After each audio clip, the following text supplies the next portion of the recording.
દિયોદર શાળા નંબર 2 ની આગળ ખુલ્લેઆમ ચાલતી હતી દેશી દારૂની હાટડીઓ। દિયોદર પોલીસ મથકની મીઠી નજર હેઠળ દેશી દારૂના વેપાર કરતો કાળુજી ઠાકોર નામનો શખ્સ બુટલેગર રાજકીય લાગવાગ ધરાવતા હોવાની લોકમુખે ચર્ચા। શાળા નંબર 2 માં આવેલ બીઆરસી ભવનના અધિકારીઓ પણ દેશી દારૂના કારણે ત્રાહિમામ પોકારી ઉઠ્યા છે। પ્રાપ્ત વિગત અનુસાર વાત કરવામાં આવે તો દિયોદર શાળા નંબર 2 ની આગળ ખુલ્લેઆમ દેશી દારૂનું વેચાણ થઈ રહ્યું છે। શાળા નંબર 2 માં ધોરણ 1 થી 8 ના બાળકો અભ્યાસ સાથે આવતા જતા હોય છે।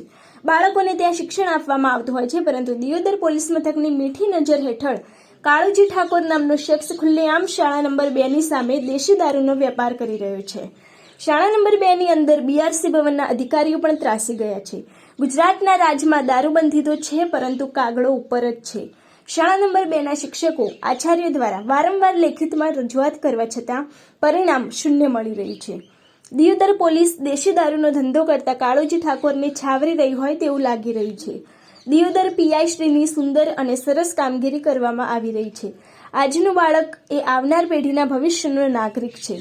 દિયોદર શાળા નંબર 2 ની આગળ નાના બાળકોની સામે અવારનવાર દારૂડિયાઓ દારૂની મહેફિલ માણતા નજરે પડી રહ્યા છે। દિયોદર પોલીસ દ્વારા કાળુજી ઠાકોર સામે કડક પગલાં લેશે કે કેમ તે આવનાર સમય જ બતાવશે। વધુ માહિતી માટે જોતા રહો ભારત ટાઈમ્સ ન્યૂઝ।